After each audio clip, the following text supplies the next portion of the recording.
আমাদের মধ্যে অনেকেই আছেন যারা এখনও জানেন না যে কিভাবে কোড ব্লকসে ডিবাগিং করতে হয়।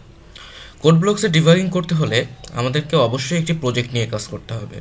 একটি সিঙ্গেল ফাইলের মধ্যে আমরা কখনোই ডিবাগিং করতে পারবো না। কোড ব্লকসে প্রজেক্ট তৈরি করার জন্য প্রথমে ফাইল মেনু থেকে নিউ, সেখান থেকে প্রজেক্টে ক্লিক করা লাগবে। তার ফলে যে উইন্ডো আসবে এখান থেকে আমরা কনসোল অ্যাপ্লিকেশন সিলেক্ট করব। তারপরে গো বাটনে ক্লিক করলে ল্যাঙ্গুয়েজ সিলেক্ট করার অপশন আসবে।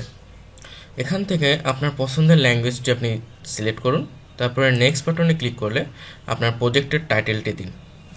যেমন আমি দিচ্ছি ডিবাগিং ইন কোড ব্লকস। এরপরে প্রথমবার আপনি যখন প্রজেক্ট তৈরি করবেন তখন কিন্তু এখানে folder to create project in অংশটি ফাঁকা থাকবে। তাই আপনাকে এই চিহ্নে ক্লিক করে আপনার প্রজেক্টটা কোন ফোল্ডারে সেভ হবে সেটা আপনাকে দেখাই দিতে হবে। তারপর আপনি নেক্সটে ক্লিক করুন। এরপরে ফাইনালি ফিনিশ ক্লিক করলে আমাদের প্রজেক্টটা তৈরি হয়ে গেল। বাম পাশে প্রজেক্টস অংশে বা ম্যানেজমেন্ট অংশে ডিবাগিং ইন কোড ব্লকস আন্ডারের সোর্সেস ফোল্ডারে main.c নামক একটা ফাইল পাওয়া যাবে। এটাতে ডবল ক্লিক করলে আমরা আমাদের সোর্স কোডটি দেখতে পারবো।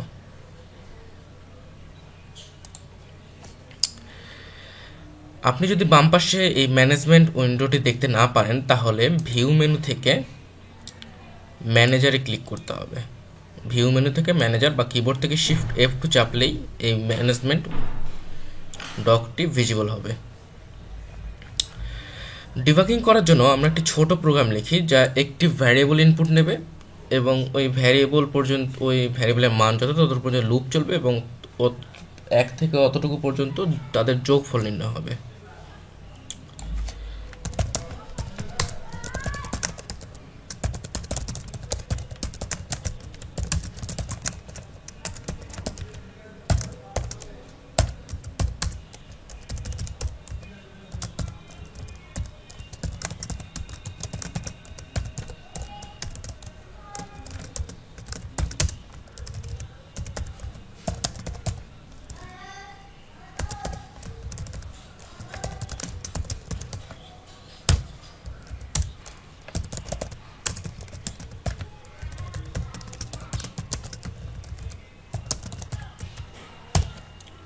আমরা একটি ছোট প্রোগ্রাম লিখে ফেললাম।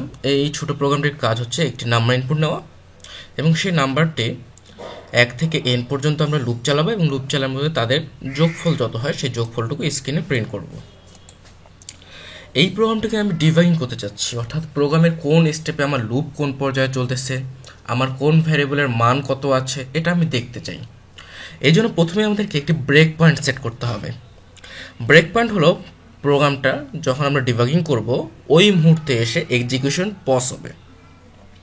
তো ব্রেক পয়েন্ট আমরা চাচ্ছি যে কিছু প্রিন্ট করার সময়ই আমাদের প্রোগ্রামটার জন্য এক্সিকিউশন থেমে যায়।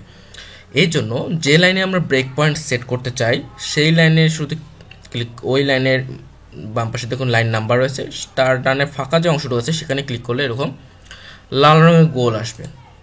অথবা আপনি কিবোর্ড থেকে F5 চাপতে পারেন, তাহলে দেখবেন ওই লাইনের বাম পাশে একটি লাল রঙের গোল চিহ্ন এসেছে। এর মানে হচ্ছে এখানে ব্রেক পয়েন্ট সেট হয়েছে। অথবা আপনি ডিবাগ মেনু থেকেও ব্রেক পয়েন্ট অ্যাড করতে পারেন টুগল ব্রেক পয়েন্টের মাধ্যমে।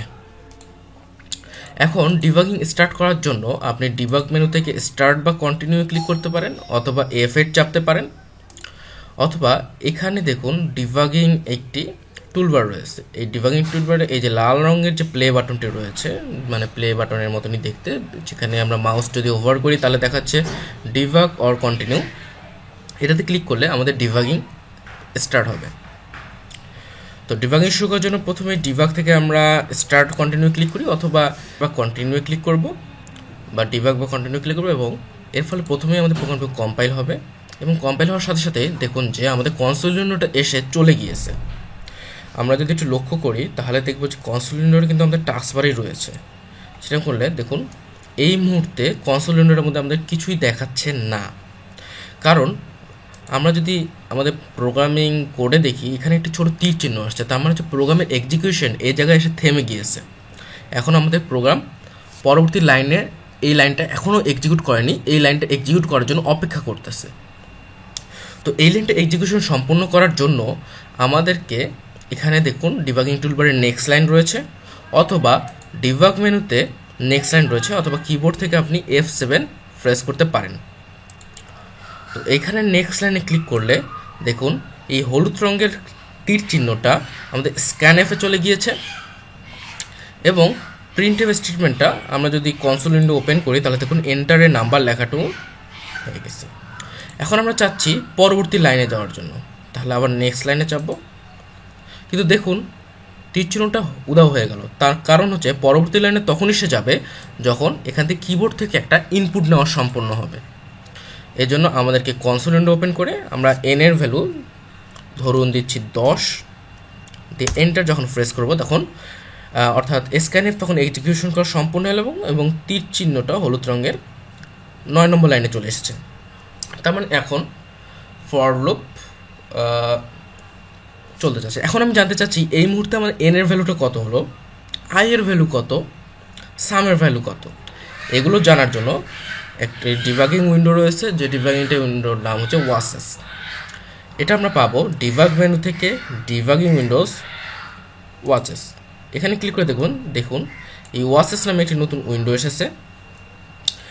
দেখুন এখানে লোকাল ফাংশনগুলো দেখাচ্ছে, লোকাল ভ্যারিয়েবলগুলো দেখাচ্ছে। লোকাল ভ্যারিয়েবলগুলো হচ্ছে এন, আই এবং সাম। এই মুহূর্তে এন এর বর্তমান ভ্যালু যেহেতু আমরা 10 ইনপুট দিয়েছি, দেখুন এন এর ভ্যালু হয়েছে 10। এখানে লাল রঙের মানে হলো সর্বশেষ যে ভ্যালুটা চেঞ্জ হয়েছে, কারণ সর্বশেষ আমরা যেহেতু 10 ইনপুট দিয়েছি তাই এন এর মানটা 10 হয়েছে। এখন সামের ভ্যালু আমরা 0 দ্বারা ইনিশিয়ালাইজ করেছিলাম। আই এর ভ্যালু যদিও আমরা কিছু দ্বারা ইনিশিয়ালাইজ করা হয় নাই, এই 0টা অ্যাকচুয়ালি গার্বেজ ভ্যালু হিসেবে রয়েছে। এখন যদি আমরা নেক্সট লাইনে যাই তাহলে দেখুন এই ফর লুপের ভিতরে প্রবেশ করলো এবং আই এর মান 1 হয়ে গেল, অর্থাৎ এখন আই এর মান 1। এখনও সাম প্লাস ইকুয়াল আই, অর্থাৎ সাম equal to some plus I, এই লাইনটি এখনও এক্সিকিউট হয় নাই। এই লাইনটা এক্সিকিউট করার জন্য আমরা আবার নেক্সট লাইনে ক্লিক করব। দেখুন সাম equal to some plus I, অর্থাৎ আই এর মান যখন 1 ছিল তখন 0 যোগ 1 সমান 1 হয়ে আই এর মান 1 হয়ে গিয়েছে। আবার যদি আমরা নেক্সট লাইন দিই তাহলে দেখুন আই এর মান 2 হয়ে গেছে, এবং আবার যদি নেক্সট লাইন করি তাহলে সামের ভ্যালু 2 যোগ 1 3 হয়ে গিয়েছে। এভাবে কন্টিনিউ যদি আমরা করতে থাকি তাহলে পুরো লুপ আমরা 10 বার প্রতি স্টেপে কী করতে, দেখুন এখন আই ইকুয়াল টু 5 হলো, তার মানে এখন আই ইকুয়াল টু 5 এর জন্য আমাদের লুপে প্রবেশ করবে এবং সেখানে সামের মান 15 করে দিবে। নেক্সট লাইন করে দেখি, হ্যাঁ সামের মান 15 করে দিয়েছে। এরপরে সামের মান 21 হবে, কারণ আই এর ভ্যালু যখন 6 হবে তখন 21 হয়ে যাবে, 15 সাথে যোগ হবে, এবং এভাবে 10 পর্যন্ত আমাদের লুপ চলবে। শেষ পর্যন্ত আমরা সামের ভ্যালু পেলাম 55। দেখুন যেহেতু আই 10 হয়ে গিয়েছে এবং আয়ের মান যখন 11 হয়ে গেছে তখন কিন্তু আই শর্তটা কিন্তু ফলস হয়ে গেছে। আই কিন্তু এন এর চেয়ে এখন সমান বা ছোট নয়, আই এন এর চেয়ে বড় হয়ে গেছে। যেহেতু আই 11 হয়ে গিয়েছে তাই সে লুপ থেকে বের হয়ে গিয়েছে, এবং বের হয়ে সে এখন সরাসরি প্রিন্টএফ স্টেটমেন্টে চলে গিয়েছে। যদিও প্রিন্টএফ স্টেটমেন্টটা এখনও সে এক্সিকিউট করেনি। আমরা যদি কনসোল উইন্ডোটা বের করে দেখি, দেখুন এখনও কিছু প্রিন্ট করে নাই। আমরা যদি আবার নেক্সট লাইন দিই, অর্থাৎ এই লাইনটা এক্সিকিউট করি, তাহলে আমরা যদি এখন কনসোল উইন্ডোটা ওপেন করি তাহলে দেখুন যে সাম ইকুয়াল টু 55 শো করতেছে, অর্থাৎ আমাদের এই পুরো প্রোগ্রামটা ঠিকভাবে কাজ করেছে। এখন যদি আমরা নেক্সট লাইন দিই, দেখুন রিটার্ন 0 হয়ে প্রোগ্রামের শেষ পাতে চলে এসেছে, এবং ফাইনালি নেক্সট লাইন দিলে আমাদের এক্সিকিউশন শেষ হয়ে গেছে এবং রিটার্ন ভ্যালু 0 করে দিয়েছে।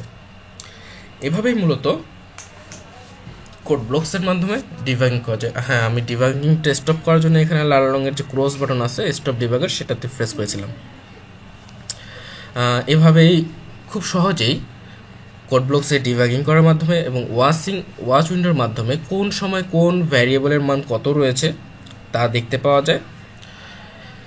এতে করে আমার প্রোগ্রামে যদি কোনো ভুল থেকে থাকে, কোনো একটা মানের জন্য যদি প্রোগ্রামের আউটপুট সঠিক দিচ্ছে না, তা খুব সহজেই চেক করা যেতে পারে। সবাইকে এই ভিডিও দেখার জন্য অসংখ্য ধন্যবাদ।